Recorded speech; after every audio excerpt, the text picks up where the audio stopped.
Good morning. Welcome to our Tupelo Reads program featuring the author of This Tender Land, William Kent Krueger. As a reminder, please take a moment to silence our cell phones. Thank you. Please join me in recognizing members of the library board in attendance. Dr. Debbie Jones, Mrs. Sissy Kraft, thank you for your service.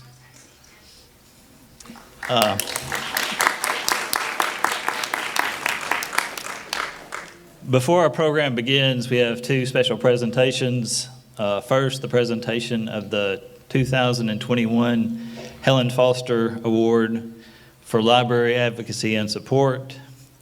The Helen Foster Award was created by the Library Board as part of the library's 75th anniversary celebrations to honor Mrs. Helen Foster and her work to strengthen public library service in Lee County. Mrs. Foster was instrumental in the establishment of the Lee County Library in 1941. She served as one of our very first library board members, and she also created the Helen Foster Lecture Series, which provides quality programming of an important nature to our community. So the Helen Foster Award recognizes those members of the community who continue the work of building a better library and a better Lee County. To present this year's, just a moment, I want to recognize members of the Helen Foster family with us today. Mrs. Helen Bryson is here as Foster Williams, Harry Williams, and Amanda Sweeney. Got it.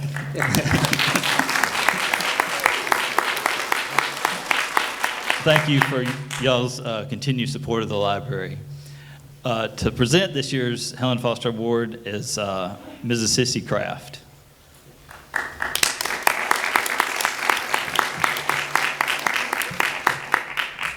Good morning. Beth Ann Harper Elsie. I'm sorry, Beth. Beth is the daughter of the late Mr. James Harper and Phyllis Hawkins Harper. Has long been an avid reader and a supporter, customer, and champion of the Lee County Library. Although disabled and confined to a wheelchair, Beth uses her can-do volunteer spirit to help the Lee County Library, the Link Center, excuse me, First Presbyterian Church, Helping Hands Food Pantry, and the Luncheon Civitans, just to name a few of her organizations. But her first love has always been books. Before the pandemic struck, she worked and scheduled volunteers for the Friends of the Library bookstore. She greeted everyone with a smile, willingly discussed books with her customers. She has volunteered at the Lee County Library since moving back to Tupelo several years ago to be closer to family. Beth is the mother of two children, Christopher Bennett Elsie of Starkville and Samantha Jane Elsie of Greenwood. A graduate of Tupelo High School, she received her bachelor's degree in educational psychology and a master's degree in vocational rehabilitation counseling from Mississippi State University. An accomplished concert violinist, she played with the Starkville Symphony Orchestra while living in Starkville.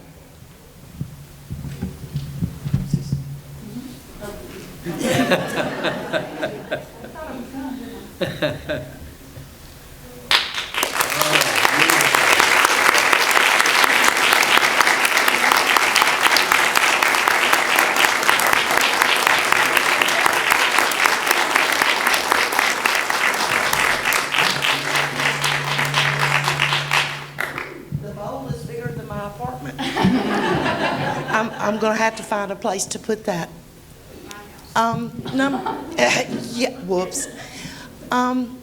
Number one, I want to be grateful. Thank you, Jeff. Thank you, Helen K. Foster family. And thank you to the library and what it holds. Lynn, you remember bringing me in and getting my library card when I was 4. I was so proud to be able to read going into kindergarten. I had to keep up with my big sisters. Leslie, thank you for nominating me. It's such an honor to have a sibling actually think of you in this situation. And extended family. Y'all, Ellen, yeah, I'm here because of y'all and because y'all taught me to keep up and to use my strengths instead of worried about my weaknesses. And that's allowed me to get out in the community in this setting and be effective, hopefully. And getting this award is not only an honor, but it's a challenge to me to keep going, to do my best for the library, and to my church family, to keep up my honors at church and to serve well and to be His servant. I look forward to getting the bookstore manned again, where when you come in you see a face, and hopefully a friendly face. And that's done on sheer volunteer. You know, it takes a village is a strong statement, and I'm here because of a village. I love you all, and thank you for this honor.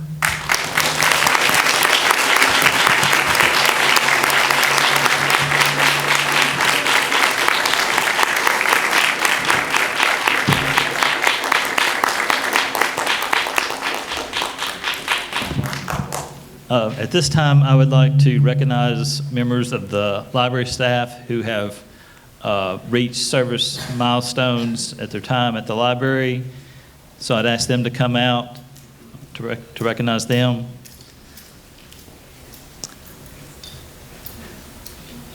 Angela Bennett, 5 years for the Lee County Library.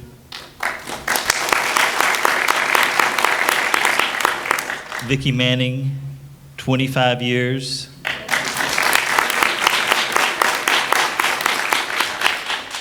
Mark Moore, 30 years.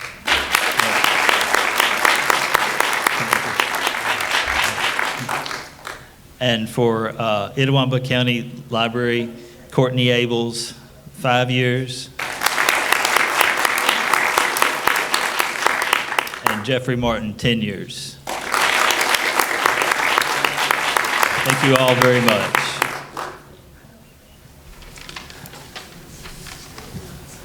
My sincere thanks to the Tupelo Reads Committee, and especially to our co-chairs, Jack and Lisa Reed. This year has been presented its own challenges, but we're glad to have our Tupelo Reads program here today. So thank you all for attending. I'll turn things over to Lisa.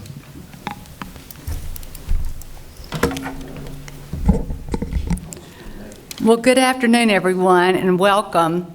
And I hope you can tell that we are so excited to have people in the audience, finally. We have rescheduled Kent Krueger 3 times for Tupelo Reads, and he has hung in there with us. And when in January we finally decided to go forward, and Omicron was still raging, but we were hopeful for 6 weeks later we could actually do this. So we have made it through. We've made some concessions to COVID, as you can see with the seating, and we've had to give up a few of our activities, but we have our author, and you're really in for a treat. And I know so many of you enjoyed the book. But last fall, in the fall of 2020, I introduced Sarah Berry and Tap Code and our heroes, hometown heroes, Smitty and Louise Harris, to this room totally empty.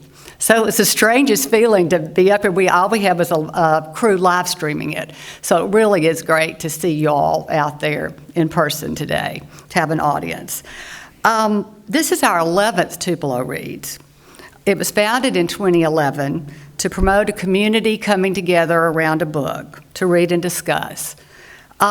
Like I said, this has been a protracted year. It's been difficult, and we persevered and finally got it. But one thing we got to have that is typical was the artwork by the high school students in the senior art classes around the book. So they came through, and Liz McIntosh is our on the committee handled it. So she called me and she said that we've got art. And so she brought it all over this morning. So please take a chance and look at it. They usually discuss the book, and then I think in this case she gave them a quote, Kent, and they produced the art around it. So that's really nice to have that. In the past 10 years, we've entertained authors like Rick Bragg, Winston Groom, Tom Franklin and Beth Ann Finley, Governor William Winter, and Richard Grant, along with last year's Tupelo contingent. This year, we're giving you a totally different look. This Tender Land is set in Minnesota in 1932 during the Great Depression. It's a big-hearted saga starring 4 orphan vagabonds who escaped from the horrible Lincoln Indian Training School, which was based on the actual historical Pipestone Indian Training School. And I've done a little bit of reading about those. It was just truly a terrible chapter in the American story. But these 4 orphans escape and embark on an Odyssey-like trip down the river. I was introduced to the writing of William Kent Krueger in 2015 when our book club read Ordinary Grace. It was our consensus favorite book of that year. In the summer of 2020, a friend said, "You've got to read this Tender Land." And so Jack and I had a drive coming out back and forth to North Carolina, so we downloaded it on Audible. I want you to know I did buy the book. We have a bookstore after all, so I actually have a copy too. But we did listen to it on Audible, which was fun. And we got back from the trip, and we still hadn't finished it. And I was like, "Could you just drive around a little bit longer? I've got to find out what happened to Odie and Emmy." And so anyway, that was fun to listen to, too. But then our committee read it and loved it, and so selected it for this year's choice. Kent was born in Torrington, Wyoming in 1950 and wanted to be a writer since 3rd grade. He attended Stanford and afterward made his living doing various things, but never wavered from his mission wanting to be a writer. At age 40, he completed his first novel, Iron Lake, which launched the Cork O'Connor Mysteries. And my friend Sonia Jenkins got me started on those, and they are sort of addictive, I have to tell you. And so I highly recommend, if you haven't read those, that they're really, as he was talking this morning at the bookstore, he did a live stream about the Cork O'Connor, and Jack was commenting that the character development is really greater in these books than in ordinary mysteries. So it has a literary sense to it, which I think you'd really enjoy. In 2013, Kent wrote his first standalone novel, Ordinary Grace, which I know many of you have read. And it won the Edgar Award for Best Novel of 2013, was on the New York Times bestseller list for 6 months. Ken is married to Diane, an attorney, and we are so delighted that she is also here with him. The committee went out to dinner with them last night because we didn't get to have our normal Romies party, but we had a great time getting to know them. Kent's a hiker and a biker and a really good guy, and they are really a great couple. You'll be interested to know that she is helping an Afghan refugee or immigrant. Now, she personally is doing that. They do a lot of good Samaritan deeds in their community. They've worked with their church to build a playground at a homeless shelter. So they're just all around really good community people. This Tender Land was published in 2019, and it's been on the New York Times bestseller list, Wall Street Journal bestseller list, Publishers Weekly's bestseller list, USA Today bestseller list, and others. It's an atmospheric American saga, and we're rooting for Odie, Emmy, Mose, and Albert all the way down the river. Minneapolis Star-Tribune says, like Ordinary Grace, this Tender Land is a compelling tale told through the eyes of a boy who translates the world in all its beauty and meanness, but emerges hopeful on the other side. I know so many of you enjoyed it. I know you're eager to hear him, so please welcome Kent Krueger.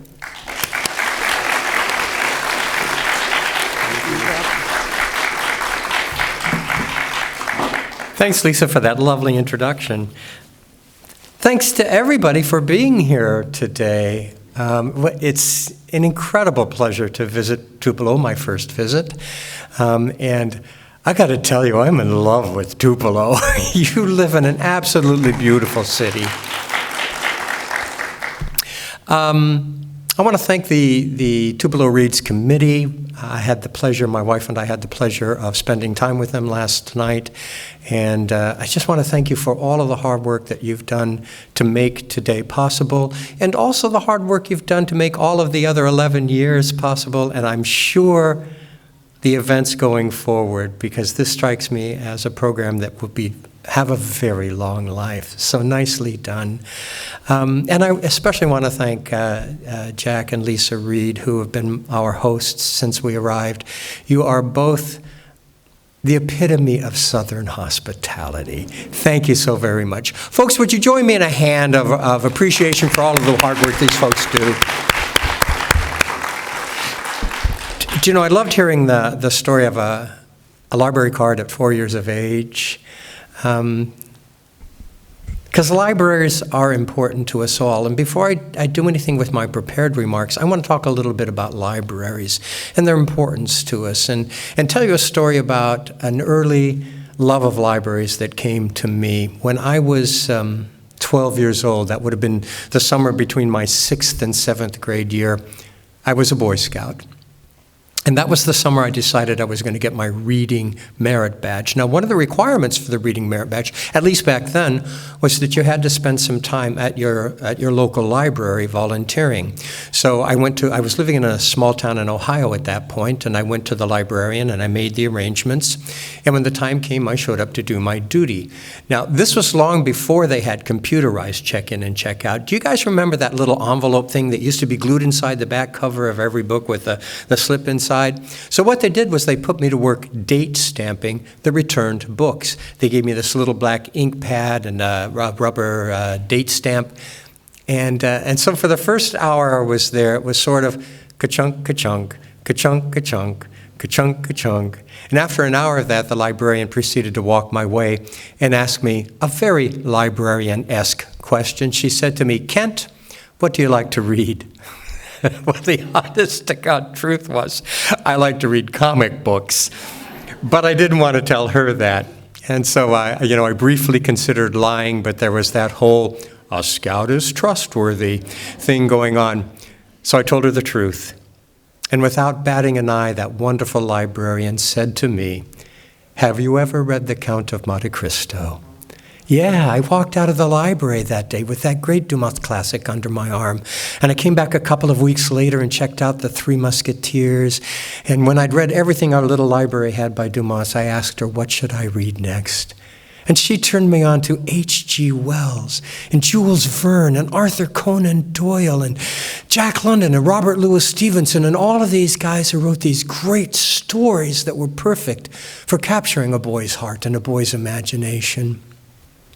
I don't know how you think about your librarians, but I don't think of them just as the people who keep the books on the shelves in the right order and maybe give us a hard time if we return them late. I think of librarians in a very real way as important guides in our understanding of the world. And I think that's especially true when we're children, and they point us toward those books that help us understand ourselves and the world better.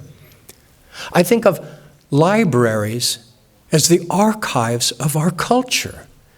These are the places that house the books that tell us who we were and where we came from, maybe help us understand where we are now and who we are now, and maybe even point the way toward the future, where we're going and who we might become. When our libraries are gone and our librarians with them, there goes everything we are as a people.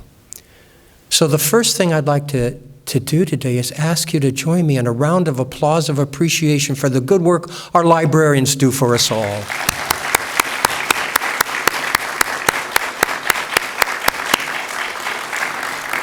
You know, I'm often called a writer, or more specifically a mystery writer, but the truth is I think of myself primarily as a storyteller. And as a storyteller, I think I have a sacred duty, a sacred promise to fulfill. And I believe that Homer expressed it well in the Odyssey. In the Odyssey, Homer says, "Speak through me, Muse, speak to me, Muse, and through me tell the story." I have a friend named Margaret Cole, a colleague, who writes beautifully about the Arapaho of Wyoming. And Margaret told me once that the Arapaho people have this belief that all the stories that are ever going to be told already exist out there in the universe. And when the time is right, the stories choose the storyteller. I love that idea. And I think it echoes the sentiment of Homer perfectly. I believe the best stories come from a place deeper than conscious thought. And as storytellers, we're simply the vessels for the telling of those stories, channels for the greater truths that they might offer us. So I'm going to speak about this tender land today in the context of this promise that I make to you as a storyteller. But I'm also going to speak about ordinary grace because these two books are so tied up in my thinking and in my heart. And the writing of one really led to the writing of the other. But before I do that, I'm going to tell you just a little bit more about my journey as a writer. So I have always wanted to be a storyteller, always. And for that, I blame my parents. I'd be a Freudian analyst dream. I blame everything on my parents. So when I was a kid, I had parents who read to me. I hope like your parents. When I was a child, I never went down for a nap. I never went to bed at night without a story being read to me. So I grew up thinking of the world in terms of stories. And for whatever reason, I always wanted to be one of the storytellers. As Lisa said in my introduction, when I was in the 3rd grade, I wrote my first short story. It was called The Walking Dictionary. Now, I got to tell you this, my father was a high school English teacher. Any English teachers in the audience today? Oh, lots of hands up. Good. Well, God bless you all. Well, I don't know about you, but when I was a kid, my father, the high school English teacher, was always storming around the house, ranting something like, "Nobody uses dictionaries enough. Nobody uses dictionaries enough." So in the 3rd grade, I wrote a short story called The Walking Dictionary, which was, in fact, about a dictionary that didn't think it was being used enough. It magically sprouted legs so that it could toddle off into the world and go to the people that needed it. My 3rd grade teacher went gaga over that story. My folks oohed and awed over that story. I swear to you, in the 3rd grade, I knew I was destined to be a storyteller. So I've always written, but I served a very long apprenticeship. I didn't publish my first novel until I was almost 48 years old. I'd love to blame that one on my parents, but the truth is I blame Ernest Hemingway for that one, for this reason. When I was 18 years old, my father, the English teacher, insisted I read Hemingway, and I fell madly in love with Hemingway. Well, I loved his books well enough, sure, but what I really fell in love with was that mythic image of Ernest Hemingway. Here was this guy who had volunteered to fight in the Italian army in World War I long before the United States became involved in that conflict. They put him to work driving an ambulance. He was wounded. He got a medal for it. After that, after the war, he hung out in Paris with all the great names of the lost generation. He befriended matadors. He was a legendary brawler, drinker, big game hunter. And he'd been given the Nobel Prize in Literature for writing a kind of story nobody had ever written before. When I was 18 years old, I wanted to be Ernest Hemingway. And I tried for way too long to write the great American novel as Ernest Hemingway might have written it. Stupid on so many levels. But that began to change in my early 40s when I went through a midlife crisis, as many of us do when we're in our early 40s. And I thought, the hell with trying to write the great American novel. I want to write something somebody might actually want to read. So I looked around me to see what everybody reads. You know what everybody reads? Everybody reads mysteries. It's a genre that cuts across all socioeconomic levels. So I decided I'm going to write a mystery. Now here's a confession coming from a mystery writer. Before I began to write mysteries, I didn't read them. My father, the English teacher, had convinced me that mysteries were the poor stepchildren of literature. So I didn't even read the Hardy Boys and Nancy Drew when I was growing up, and I had a lot to learn. It took me 4 years to complete the manuscript for my first published novel, and 2 years after I completed that, before the novel was actually published. And after that came Boundary Waters, the second book in my Cork O'Connor series. And when I signed a contract for the third book in the series, a book called Purgatory Ridge, my wife and I together decided it was time for me to jump ship, leave the workaday world, and become a writer with a capital W. But you know, I still knew that something was missing. I used to teach creative writing, and one of the things that I would say to my students, really the very first thing I would say to my students when they walked in my class was this.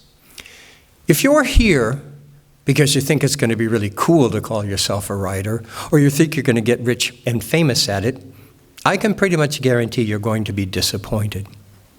But if you're here because writing is what you love to do, because it's what your heart tells you you have to do, then I can almost guarantee a different experience.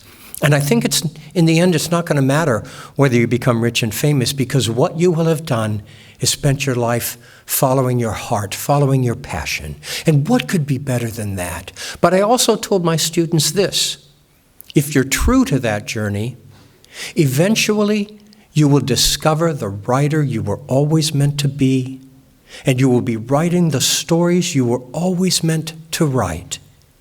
And that's when the doors will open for you.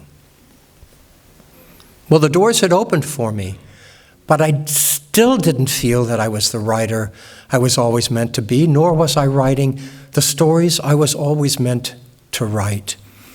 And when I look back now on that time, I understand finally what was going on. I still hadn't touched that deep place in every storyteller where the most authentic, the truest stories come from. I don't know how many of you might have read one of my Cork O'Connor novels, but for those of you who haven't, my protagonist in that series, Cork O'Connor, is a man of mixed heritage. He's part Irish-American, and he's part Ojibwe, Anishinaabe, which is the largest tribal affiliation we have in northern Minnesota. I have no native blood in me whatsoever, not a drop. So every time I sit down to write a story in my Cork O'Connor series, I am terribly aware that I'm a white guy trespassing on a culture not my own. Now, something happened about 12 years ago that began to change things in a really dramatic way. A story idea came to me that wasn't a Cork O'Connor story. But when I proposed that project to my publisher, they didn't want it. In fact, they called me out to New York City in kind of a panic, and they set me down and said, "Kent, we only want Cork O'Connor stories from you." So I knew if I wrote this project, it was going to be a risky proposition. Clearly, my publisher wasn't interested. I had no idea if anybody else would want it. But it was a story that spoke to me in such a deep, compelling way that I knew I had to write it. And across the course of the next 3 years, without a contract, I wrote the manuscript for Ordinary Grace. Now, for those of you who haven't read, who here has read Ordinary Grace? Oh, a lot of you. I love you. Thank you. For those of you who haven't read Ordinary Grace, it's set in the summer of 1961, deep in the very beautiful Minnesota River Valley, the same territory that the vagabonds traverse in this tender land. It's the story of a Methodist minister whose beloved child is murdered. That's the compelling mystery component. But at heart, it's really the story of what that terrible tragedy does to this man's faith, his family, and ultimately the entire fabric of the small town in which he lives. Ordinary Grace, for me, represents a place where two important journeys in my life have come together in a very meaningful and satisfying way. I'm talking about my journey as a writer, as a storyteller, and my spiritual journey. I'm on a spiritual journey. I think you are too, whether you embrace that or not. And I don't know if you can really date the beginning of your own spiritual journey, but I can tell you precisely where mine began. It began when I was 6 years old and was the result of seeing a movie called The Incredible Shrinking Man. Anybody here remember The Incredible Shrinking Man? A few of you, okay. For those of you who didn't raise a hand, The Incredible Shrinking Man was one of those grade B science fiction movies that was all over the big screen back in the 1950s. It's about this guy who goes boating off the coast of California, and while he's out there on the ocean, he happens to pass through this very strange, mysterious, luminous mist which of course turns out to be a radioactive mist because everything in the grade B science fiction movies of the 50s was the result of radioactivity, you know, the dawn of the atomic age. So after he passes through this mist, he begins to shrink. And the smaller he gets, the more his perspective of the world changes. So he gets to like the size of the Munchkins in The Wizard of Oz, and he sees the world as little people see the world. He gets even smaller, and he gets to the point where the family cat, who used to look to him for food, looks at him as food. He gets really tiny, and he battles a spider over some dropped food because he's starving to death. Near the end of the film, he's become so small that he's able to slip out of the house through the mesh on the window screen. And right at the end of that movie, he has become so minute that he enters existence on a molecular level. And do you know what he discovers? There's a universe there too. And what I understood when I walked out of that movie theater at 6 was that life, existence, was a great deal larger and a great deal smaller and a great deal more mysterious than I was ever going to be able to understand. And so for me, that's where I date the beginning of my spiritual journey, to the asking with the asking of those questions, you know, that really don't have any concrete answer. So one of the reasons I wrote Ordinary Grace was I was looking for a story that would allow me to explore more deeply the question of the importance of the spiritual journey in our lives. The other reason I wrote the story was this. I'd been looking for a long time for a piece of fiction that would allow me to go back and revisit an important period in my own life, the summer I was 13 years old. I don't know what being 13 years old is like for the ladies here, but for guys, it's really an important time. Yeah, we're standing in that threshold to our manhood. We still got that one foot poised in our childhood and another put forward, ready to take us to our manhood, but not quite ready to go there yet. For a lot of reasons I won't go into. Across my entire life, I have vividly remembered the summer I was 13 years old. And I wanted to recall that time and evoke it in such a way that I could create a story using my own life, my own memories, my own perceptions, my own emotions. So when I finished the manuscript for Ordinary Grace, despite the fact that my publisher didn't want it, I went ahead and sent it to my editor. She fell in love with it. She said, of course we're going to publish it. And Ordinary Grace has had just this really remarkable, really gratifying reception from critics and readers alike. It won tons of awards when it came out. It's been translated into a couple of dozen languages. So far, it's sold more than 1 million copies. And when my publisher saw how well that book was doing, boy, did they want another book just like it. So I signed a contract for a companion novel to Ordinary Grace. Honest to God, they paid me a shitload of money. And I spent the next 2 years writing what I believed would be the companion novel to Ordinary Grace. Now, that manuscript was contractually due to my publisher 6 years ago. 2 months before that contractual deadline, I set up a meeting in Chicago to talk to my agent about revisions to the piece because there were problems with it. 2 days before we got together, I sent her a note saying, when we meet, I don't want to talk about how we revise this piece. I want to talk about how we keep it from being published. Because it wasn't the story I'd imagined it would be. I had no idea how to make it that story. And frankly, my heart wasn't in it. So here's the deal. If you're a writer, and I don't care whether you think of yourself as a mystery writer or a romance writer or a science fiction writer or a fantasy writer or a literary writer, I think we all need to think of ourselves as artists. And words are our medium. And if we do that, if we think of ourselves as artists, then we ought to always be trying to grow in our art. We ought to always be pushing the limitations. And if we do that, what that means is that often we're going to be out there walking a dangerous edge. And if we do that, what it means is very often we're going to be risking a fall. I fell. Then the question I had to ask myself was, did I fail? And I have to tell you honestly, I have never thought of that experience as a failure. For me, it's simply another place that I visited in this journey that I'm on as a writer. But something wonderful came from that experience. You know, when I was trying, the expectations for that follow-up novel were enormous. And the whole time I was trying to write the manuscript for the follow-up novel, I just felt crushed by the weight of all those expectations.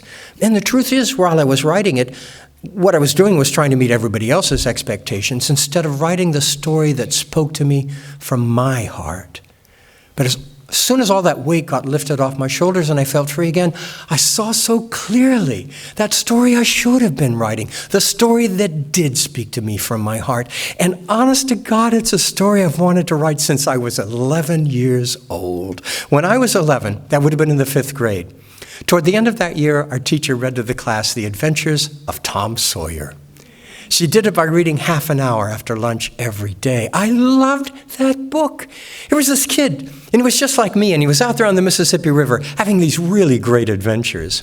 And after that, of course, I had to read Adventures of Huckleberry Finn, which I loved even more. And across my entire career as a writer, I wanted someday to write a novel that would pay homage to Mark Twain, that might be in its own way an updated version of Huckleberry Finn.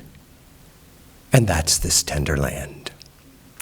Now, for those of you who haven't had an opportunity yet to read This Tender Land, it's set in the summer of 1932, deep in the Great Depression. It's the story of 4 orphans running from the law because they've committed a terrible crime, but for the right reason. They know if they take to the highways to get away, to the roads, they'll be caught quickly because a huge manhunt has been launched to capture them.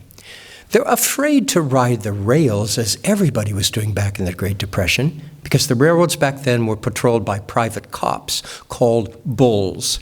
And the bulls had a reputation for being incredibly cruel, so the kids are afraid to ride the rails. Instead, they decide to take to the rivers. They canoe a river called the Gilead to the Minnesota River. They canoe the Minnesota River to the Mississippi. And their plan is to canoe all the way down the Mississippi River to St. Louis, where they believe they have family and they'll be safe. My updated version of Huckleberry Finn. What I'd like to do now is read to you the prologue from This Tender Land, and I like doing it for a couple of reasons. First of all, it's really short. It's just a little over a page long. But the other reason I like to do it is that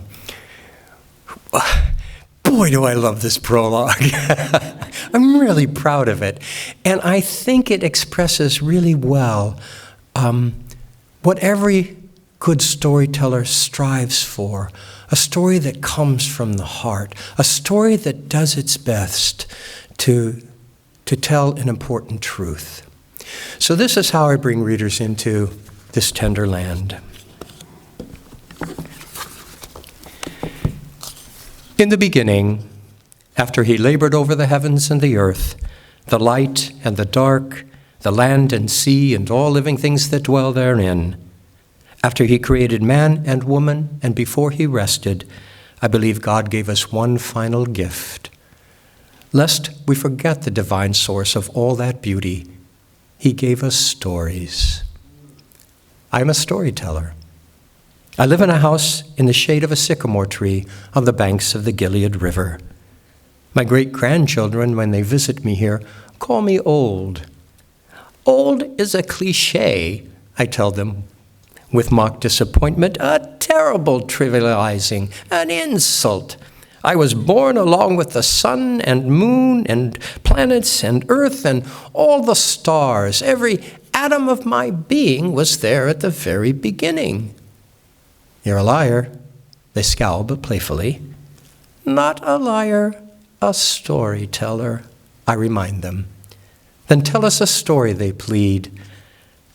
I need no goading. Stories are the sweet fruit of my existence, and I share them gladly. The events I'm about to share with you began on the banks of the Gilead. Even if you grew up in the heartland, you may not remember these things. What happened in the summer of 1932 is most important to those who experienced it, and there are not many of us left. The Gilead is a lovely river, lined with cottonwoods already ancient when I was a boy. Things were different then, not simpler or better, just different. We didn't travel the way we do now. And for most folks in Fremont County, Minnesota, the world was limited to the piece of it they could see before the horizon cut off the land. They wouldn't have understood any more than I did that if you kill a man, you are changed forever. If that man comes back to life, you are transformed. I have witnessed this and other miracles with my own eyes. And so among the many pieces of wisdom life has offered me over all these years is this: open yourself to every possibility, for there is nothing your heart can imagine that is not so. The tale I'm going to tell is of a summer long ago, of killing and kidnapping and children pursued by demons of 1,000 names. There will be courage in this story and cowardice. There will be love and betrayal. And of course, there will be hope. In the end, isn't that what every good story is about?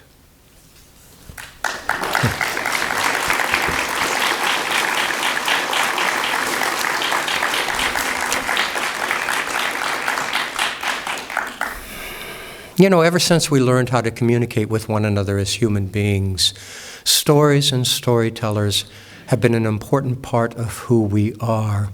We think of stories primarily as entertainment, but stories do so much more for us. Stories enlighten us. Stories encourage us. Stories inspire us. But maybe the most important thing stories do for us, and every good storyteller understands this, and it's part of the promise that we make: stories give us hope. Let me read again to you the last 2 lines of that prologue. And of course, there will be hope. In the end, isn't that what every good story is about? I'm not sure I've ever written truer words. I've never written words that have come from a place so deep inside me. As human beings, we are all broken, wounded, stumbling, falling, failing. But I think most of us are doing our best to become better people, to become the good, compassionate people we would like to be. And if you ask me, the best stories are always the ones that give us the hope that we will get there. Thank you very much.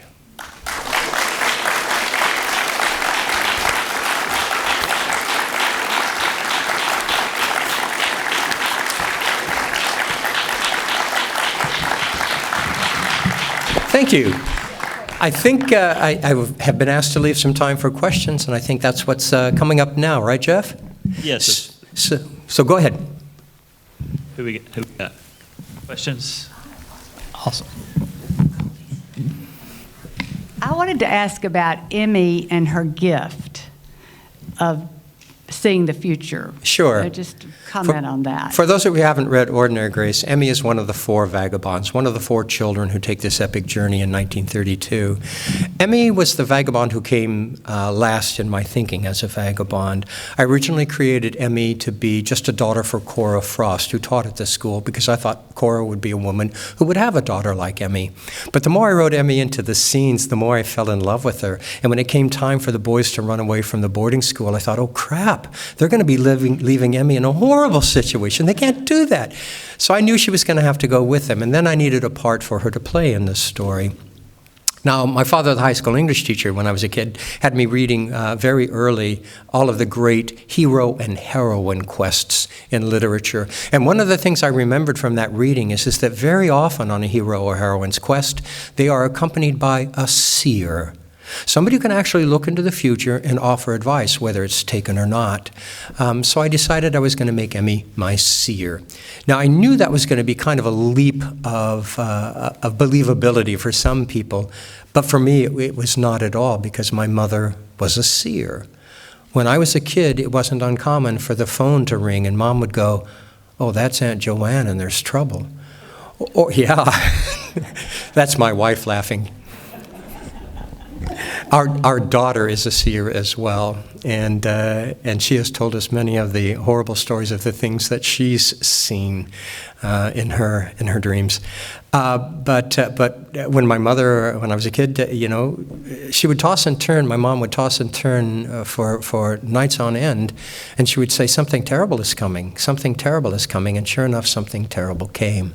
So I made Emmy my seer because, as Odie says, we should open our hearts to every possibility because there's nothing we can imagine that is not so. Does that help? Yeah. What else? There's a question back there, Jeff. I think I heard or read that you're writing another sequel to the Cork O'Connor series. Is it a sequel or is it another prequel? It is. It brings Cork back into the present day. So the prequel was the story of when he was 12 years old. Now we bring him back, and he's a man in his mid-50s with children and a grandchild. It's called Fox Creek, and it will be released in August. And I'm afraid to ask this question, is Henry in it, or is Henry gone? I love Henry. The question really is about Henry. The real question here is about Henry Malou. For those of you who haven't read my series, one of the recurring characters in the story is the nearest thing I write to a stock character, the wise old medicine man. Henry is in fact a healer. He's a member of the Grand Medicine Society, what they call him day. And he's 105 years old as I'm writing him now. And he is wise, and he's compassionate, and he's funny, and he's courageous, and he farts a lot. And in the last book of the current time frame for the series, I put Henry in great jeopardy. I let readers know that they need to be afraid for this 105-year-old man. And yes, in Fox Creek, I answer the question of what is Henry's fate? But I'm not going to tell you what that is. Any other questions? Was this a question over here? Yeah, okay. After I finish a book, I generally stop and think of who is my favorite character. And so after finishing the book, I decided my favorite was Aunt Julia, which is odd because... No, it's an interesting choice, and I like it. She hits the end. And I just wanted to thank you for not making her perfect. And we all have to decide whether or not she lived, and I decided she did. Oh, good, good. Thank you. Well, let me tell you a little bit about Aunt Julia. In the end of the book, usually as I was explaining this morning on our Facebook time with Jack, when I write a novel in the Cork O'Connor series, I usually know the ending before I begin to write, because that's an easier thing to do with mysteries. But when I wrote This Tender Land, I didn't know the ending. I had no idea. When I put these kids on the river, I had no idea where they were going. For those of you who have read This Tender Land, you may remember the scene in the second part of the book where Odie opens some of the letters that they've stolen from the Brickman safe, and he finds a letter from Aunt Julia in St. Louis. And I'm going, well, this is interesting. Apparently they have an aunt in St. Louis. So now I know where they're going. I didn't know where they were going when I put them on the river. And I'm going, oh, they're going to St. Louis. Thank you, Lord. They're going to St. Louis to find this Aunt Julia, whoever the hell Aunt Julia is, which I didn't know. I got to the second to the last section of the book when the kids are on the West Side Flats in St. Paul, and I still had no idea who Aunt Julia was or what was awaiting them in St. Louis. But when I got the kids there, I realized everybody except Odie had found what they were looking for there. Albert had found the towboat and that engine he loves working on. Mose had found Calvin and Forrest, members of his own culture, to help guide him in his understanding. Emmy had found Gertie and Flo, mother figures, if that's what she was looking for, but Odie still hadn't found home.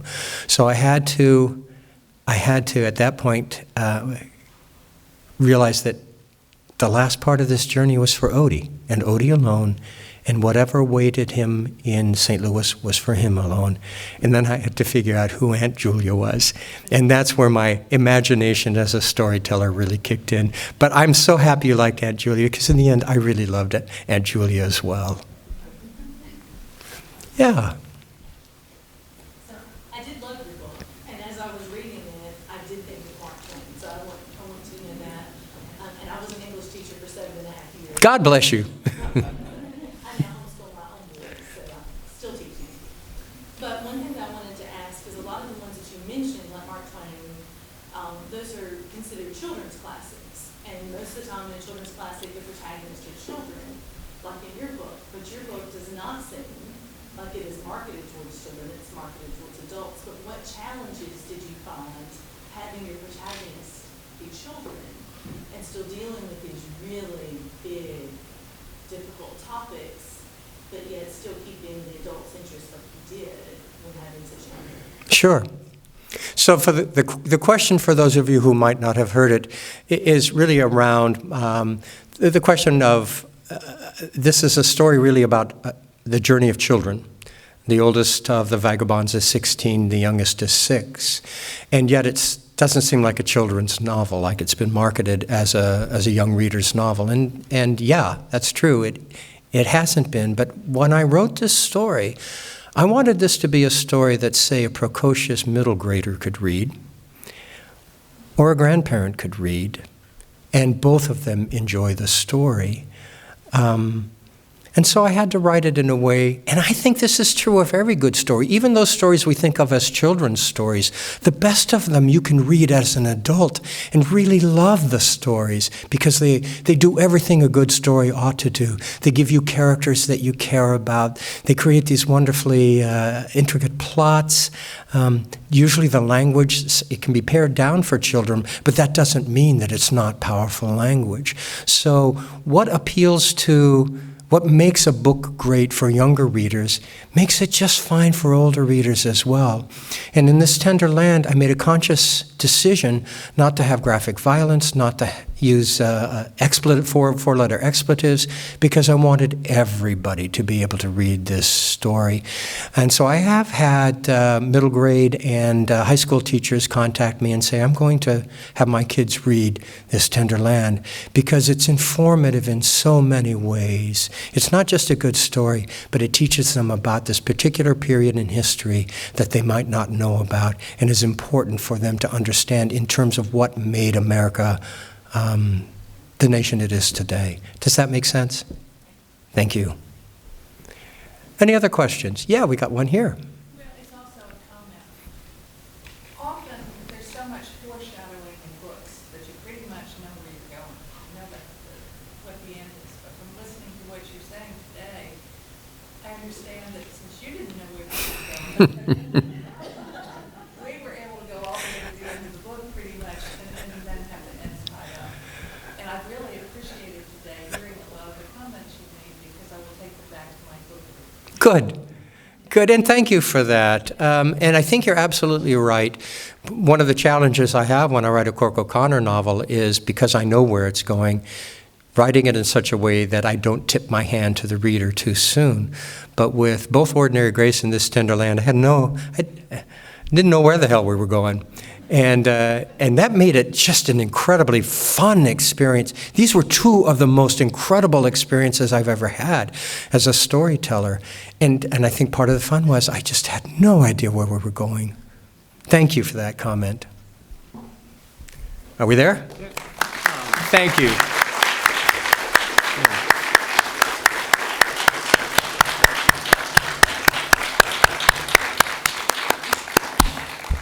Well, what a privilege to be back together and get to be in the presence of such a wonderful, smart, clever, brilliant wife and Kent Krueger.